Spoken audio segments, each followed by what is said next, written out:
ዛሬ እንግዲህ ትኩረታችን በክርስትና እምነት ውስጥ በጣም ልዩ ቦታ ያላት ቅድስት ናት።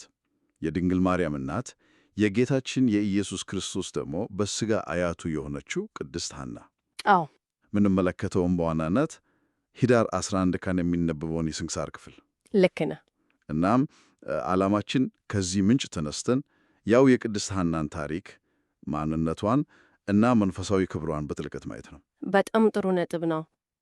ለመነሻ ያህል ሐና የሚለው ስም ራሱ በዕብራይስጥ ጸጋ ወይም የእግዚአብሔር ስጦታ ማለት እንደሆነ ብናውቅ ጥሩ ነው። ከዮሐና ሐናንያ ከሚሉት ጋር ይመሳሰላል ማለት ነው። በትክክል በትርጉም ይዛመዳል። ግን ዋናው ክብሯ ቅድም እንዳልከው የሰማይና ምድር ፈጣሪ በሥጋ አያት መሆኗ፣ ለድንግል ማርያም ደግሞ ወላጅነቷ፣ ይሄ በራሱ እኮ በጣም ትልቅ ነገር ነው። ምንጩ እንደሚነግረን ይሄ ክብሯ ምን ያህል ታላቅ እንደሆነ መናገር የሚችል ሰው የለም ይላል። ዋው! እንዲያውም እኮ የቅድስት ሐና ማኅፀን ራሱ ልዩ ክብር አለው። ምንጩ ምን ይላል መሰለ? በሰው ልጅ ታሪክ ለመጀመሪያ ጊዜ የጥንት አብሶ ያ የቀደመው ኃጢአት መተላለፍ የቆመው እዚህ ማኅፀን ውስጥ ነው ይላል። ዋው! ይሄ በጣም ትልቅ ነጥብ ነው፣ ገና ከመነሻው ማለት ነው። እሺ፣ እስኪ ከታሪኳ መጀመሪያ ያነሳ። ስለ ዘር ሐረጓ ምንጩ ምን ይላል? ከአብርሃም ከዛ ከሌዊ ከካህናት ወገን ናት ይላል። እንዴት ነው ይሄ የተዘረዘረው? አዎ፣ ምንጩ የዘር ሐረጓን ሲያስቀምጥ ከአብርሃም ይስሐቅ፣ ያዕቆብ ይልና ወደ ሌዊ ይደርሳል። ከሌዊ ደግሞ ወደ ቀዓት እምበለም፣ ከዚያም ካህን አሮን። ከካህኑ አሮን። አዎ፣ ከአሮን ዝርያ መሆኗን ያሰምርበታል። ያው ይሄ ከክህነት መስመር ጋር በቀጥታ እንደተያያዘች ነው የሚያሳየው። ግልጽ ነው። እና ዝርዝሩ ይቀጥላል። ከአሮን በኋላ አልዓዛር፣ ፊንሃስ እያለ ቴክታና በጥሪቃ ጋር ይደርሳል። ቴክታና በጥሪቃ።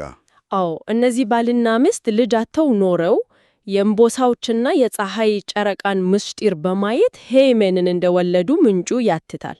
ይሄ የዘር ሐረግ ዝርዝሩ በጣም ረጅም ነው የሚመስለው። ዋናው ነጥቡ ግን ከክህነት ወገን መሆኗ ነው። ልክ ነህ። ዋናው ቁም ነገር እሱ ነው።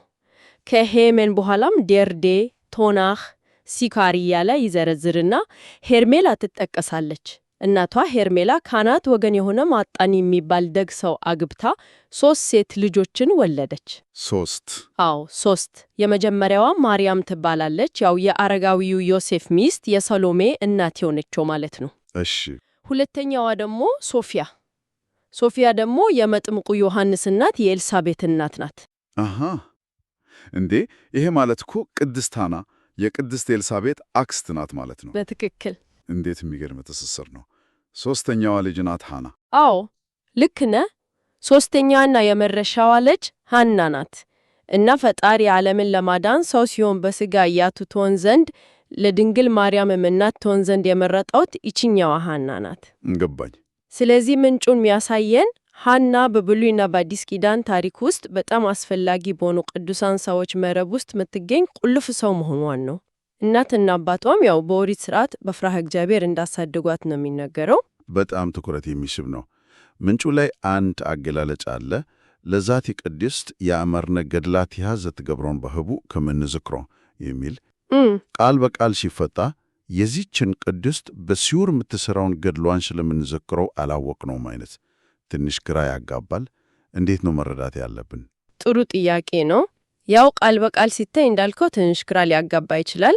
ነገር ግን በቤተ ክርስቲያን ያጻጻፍ ባህል በተለይ በገድላትና በድርሳናት እንዲህ አይነት አገላለጥ የሚመጣው የቅዱሳኑን ክብርና የሚሰሩትን የመንፈሳዊ ሥራ ጥልቀትና ብዛት ለመግለጽ አቅም ሲያጥር ነው።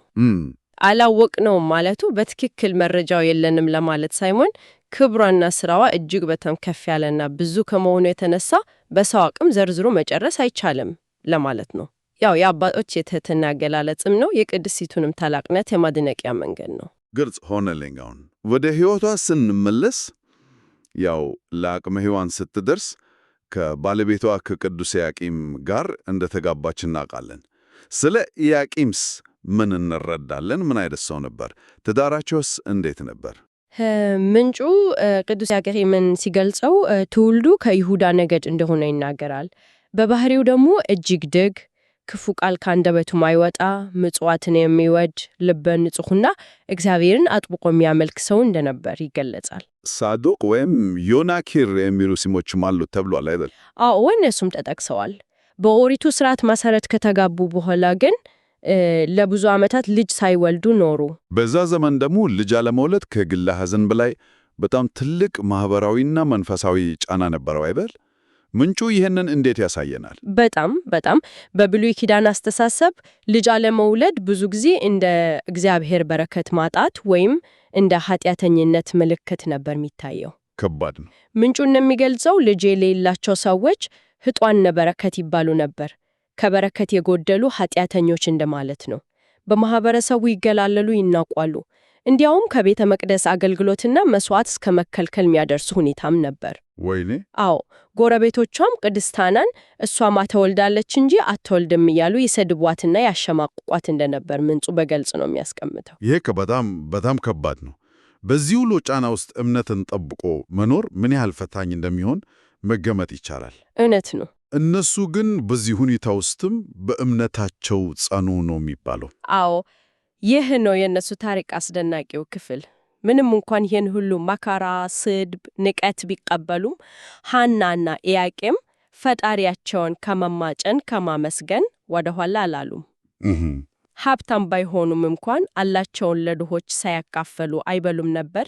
የሚገርመው ደግሞ የወቅቱ ሊቀ ካህናት ቅዱስ ዘካርያስ የመጥምቁ ዮሐንስ አባት፣ እሱ ራሱ ልጅ አልነበረውም እና ይህ በመከራቸው ጊዜ እርስ በርስ እንዲጽናኑ እንደረዳቸው ምንጩ ይጠቁማል። ታዲያ ይህ የመካንነትና የሐዘን ጊዜ እንዴት ነው የተለወጠው? እዚህ ጋር ነው ታሪኩ በጣም ልብ የሚነካው። ልክ ነህ። አንድ ቀን ቅድስት ሐና በአትክልት ቦታዋ ሳለች ርግቦች ከልጆቻቸው ጋር በፍቅር ሲጫወቱ አየችና ልቧ በሐዘን በጣም ተነካ። ወፎች እንኳን? አዎ። ምንጩ እንደሚለው በእንባ ሆነ ወደ ፈጣሪ እንዲህ ብላ ጸለየች። አቤቱ የሰማይና የምድር ፈጣሪ ሆይ፣ የእንስሳትን የአራዊትን ማኅፀን የምትከፍት አንተ ነህ፣ የዛፎችንም ፍሬ የምትሰጥ አንተ ነህ። ሁሉ ላንተ ይቻላል። እውነት ሐናን ልጅ እንዳትወልድ ድንጋይ አድርገህ ፈጥረሃታልን ያለች ምር ብላ አለቀሰች። በጣም ልብ ይሰብራል። ኢያቄምም እንዲሁ በተራራ ላይ ለብቻው ወጥቶ 40 ቀንና 40 ሌሊት ሙሉ ሲጾምና ሲጸልይ ምድር እስከተርት ድረስ አለቀሰ ነው የሚለው። 40 ቀን ሙሉ? አዎ። ይህን ሁሉ ሲያደርጉ ደግሞ ዕድሜያቸው በጣም ገፍቶ ነበር። እሱም አላ እርጅና ላይ ሆነው? አዎ፣ ሁለቱም በእርጅና ዱኒ ላይ ነበሩ። ነገር ግን ያ ተስፋ ያልቆረጠ እምነታቸውና ጸሎታቸው መልስ አገኘ። ሐምሌ 30 ቀን ነጭ ርግብ በክንፎቿ የድንግል ማርያምን ስዕል ይዛ 7ቱን ሰማያት ሰንጥቃ ስትወርድና በማኅፀነ ሐና ስታድር በራእይ አዩ። በራእይ? አዎ። በዚህም ልባቸው በታላቅ ደስታ ተሞላ። ከዚያም ለ7 ቀናት ሱባዔ ገቡ። ያው ልዩ ጸሎትና የምህላ ጊዜ ማለት ነው። እሺ። ከሱባኤው በኋላ ቅድስት ሐና ነሐሴ 7 እመቤታችንን ጸነሰቻት። ነሐሴ 7? አዎ። ይህ ለእነሱ ብቻ ሳይሆን ለመላው ዘመዶቻቸው ትልቅ የምስራችና የደስታ ምንጭ ነበር። ሐናም ፈጣሪዋን እያመሰገነች በንጽህናና በበጎ ሥራ ትጋቷን አበዛች። እዚህ ጋር ደግሞ ሌላው በጣም የሚገርም ነገር አለ። ሐና እመቤታችንን በጸነሰችበት ወቅትም ተአምራት ተፈጽመዋል ይላል ምንጩ። አዎ። ይህ ደግሞ የጽንሱንም መለኮታዊነት ነው የሚያሳየው። ሐና ጽንሳ ያለች በምትሄድበት ቦታ ሁሉ ድውያን ይፈወሱ ነበር፣ ዑራን ያዩ ነበር። በማለፏ ብቻ? አዎ። ምንጩ እንደዛ ነው የሚለው። አንድ በጣም የታወቀ ታሪክም አለ የተጠቀሰው። የጦሊቅ የሚባል ሰው ልጅ ሞቶ ሰዎች ሊቀብሩት ሲወስዱት ቅድስት ሐና በአጋጣሚ እዛ ደርሳ ልቅሶን ስትሰማ አብራ እያለቀሰች ነበር። ያኔ ጥላዋ በሞቶ ልጅ ላይ ያረፈ። ዝም ብለው ጥላዋ? አዎ፣ ጥላዋ ብቻ አርፎበት ወዲያውኑ ልጁ ከሞት ተነሳ ይላል። የሚገርም ነው። ከዛም ተነስቶ ሰላም ለኪ ኦ እሙ ለፀሐይ ጽድቅ አለ። ይህ እንግዲህ ለድንግል ማርያም የተሰጠ ሰላምታ ነው። የጽድቅ ፀሐይ እናት ሆይ ሰላም ላንቺ ይሁን ማለት ነው። ገና ሳትወለድ ማለት ነው። ገና ሳትወለድ? አዎ። ከዛ ቀጥሎ ደግሞ ወሰላም ለኪ ኦ እምሄቱ ለአምላክ ዘገብረ ሰማይ ወምድረ አለ። ይሄ ደግሞ ለቅድስት ሐና ነው። ሰማይና ምድርን ለፈጠረው አምላክ አያቱ ሆይ ሰላም ላንቺ ይሁን ብሎ እንዳመሰገነ ምንጩ በዝርዝር ይተርካል።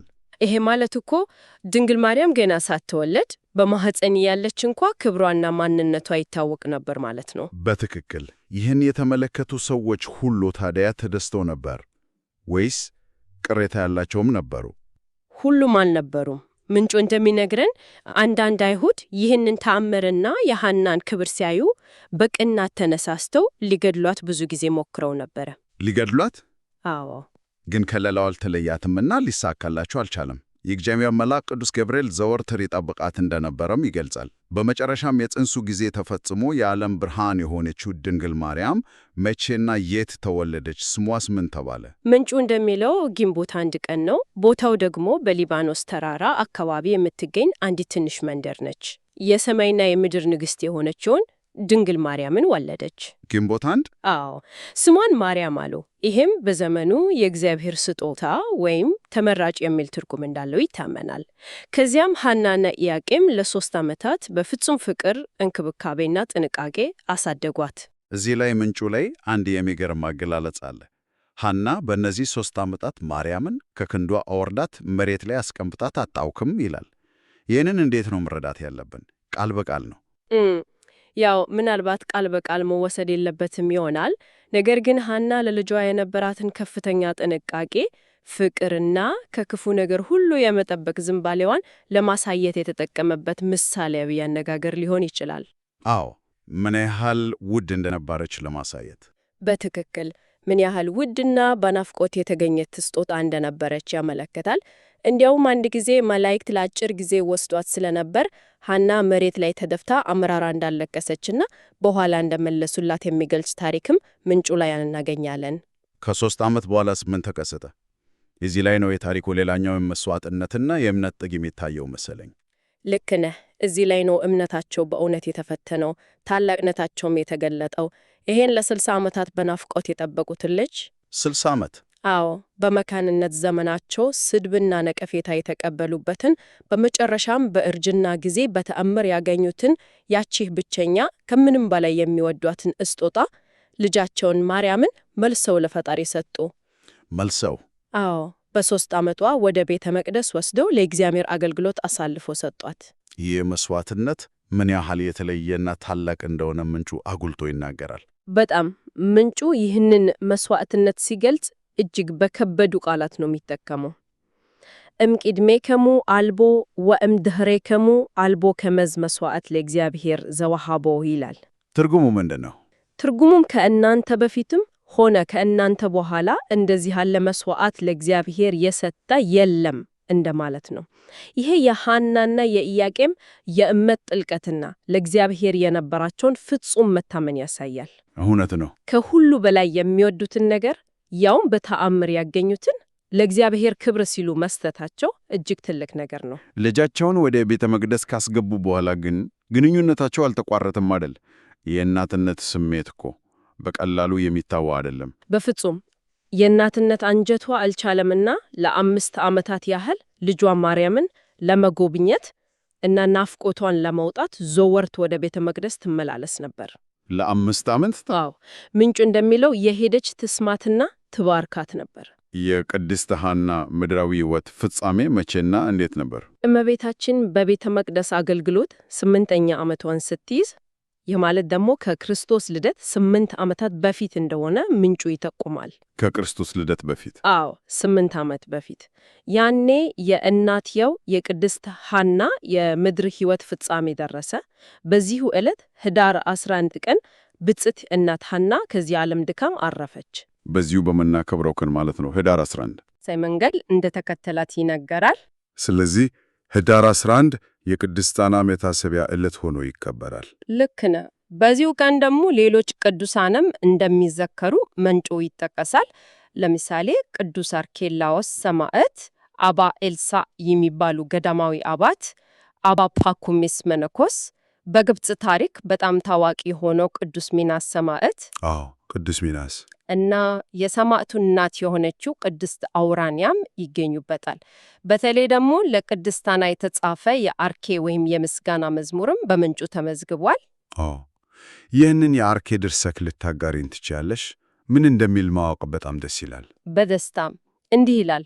ሰላም ለኪ ለጸሎተ ኩሉ መራጋ ከማአስካለ ወይን ዲባ ሐረጋ ሐና ብጽዕት ተፈሲሂ እምበለንትጋ እስመረካብኪ ሞገስ ወአድማዕኪ ጸጋ እምሄውተ አምዛክ ትኩኒ በስጋ። ዋው ውብ ቃላት ናቸው። አዎ ይሄ እንግዲህ ክብርሽ እንደ ወይን ዘለላ በጸሎት ሁሉ ከፍ ያለ መሆኑን ያለ ድካምና መጋደል ደስ እንድላት ሞገስና ጸጋን ከእግዚአብሔር እንዳገኘች ከሁሉም በላይ ደግሞ የአምላክ አያት በሥጋ የመሆን ታላቅ ክብር እንደተሰጣት የሚገልጽ የምስጋና ቃል ነው። በጣም ጥሩ። እንግዲህ ከቀረበው የስንክሳር ክፍል ስለ ቅድስት ሐና እጅግ ብዙ ቁልፍ ነጥቦችን አግኝተናል ማለት ነው። የዘር ሐረጓ ከክህነት ወገን መሆኑ፣ በመካንነትና በማኅበራዊ ነቀፌታ ውስጥ ያለፈችበት መከራ፣ ያሳየችው ጽናትና እምነት፣ በጣም የልጇ የድንግል ማርያም ተአምራዊ ጽንሰትና ልደት፣ በጽንሱ ጊዜ የተደረጉት አስደናቂ ተአምራት እና ከሁሉም በላይ ደግሞ በክርስትና ታሪክ ውስጥ ያላት ወደር የለሽ የክብር ቦታ የአምላክ አያትና የድንግል እናት መሆኗ፣ እነዚህ ሁሉ እጅግ አስፈላጊ ነጥቦች ናቸው። አዎ ታሪኳ በእውነቱም ልብ የሚነካ ነው። በእምነት የታነጸና ብዙ ትምህርት የሚገኝበት ነው። ምናልባትም ይህንን ምንጭ መሰረት አድርገን ስናጠቃልል ልናሰላሰልበት የሚገባ አንድ ጥያቄ አለኝ። ምንድን ነው? ሐናና ኢያቄም ለብዙ አስርተ ዓመታት በናፍቆት የጠበቁትን ልጅ በዘመናቸው ትልቅ ውርደት በነበረው መካንነት ምክንያት የተገፉበትን በመጨረሻም በእርጅናቸው በተአምር የተሰጣቸውን ያችን አንዲት ብቸኛ ልጃቸውን መልሶ ለእግዚአብሔር ለመስጠት መወሰናቸው ይሄ ምን አይነት የእምነት ደረጃና የመስዋዕትነት ጥልቀት ይጠየቃል? በእርግጥም ይህ ነጥብ በጣም ትልቅና ማስተላሰል የሚፈልግ ነው። ታሪካቸው ለረጅም ጊዜ በዘለቀ መከራ ውስጥ እምነትን ስለመጠበቅ፣ ስለ ጸሎት ኃይል እና ተስፋ ለመቁረጥ እንዲሁም መለኮታዊ ስጦታዎችን ስለመቀበልና ስለማስተናገድ ምን ያስተምረናል? የተሰጠንን ውድ ስጦታ መልሶ ለሰጪው አሳልፎ የመስጠት መንፈሳዊ ትርጉሙስ ምንድን ነው? ይሄ ምናልባት ከምንጩ የምናገኘውና ይዘነው ልንወጣ የሚገባን ጥልቅ የማሰላሰያ ነጥብ ሊሆን ይችላል። በጣም ትክክል። በነገራችን ላይ ምንጩን የሚዘጋው መሰረቶቿ በተቀደሱ ተራሮች ናቸው። ሰው እናታችን ጽዮን ይላል በሚለው የጽዮን መዝሙር ነው። ከመዝሙረ ዳዊት? አዎ ከመዝሙር 88:7 ይህም ምናልባት ከእመቤታችንና ከእናቷ ከቅድስት ሐና ታሪክ ጋር የሚያያዝ ድብቅ መልእክት ሊኖረው ይችላል ብለን እንድናስብ ያደርገናል።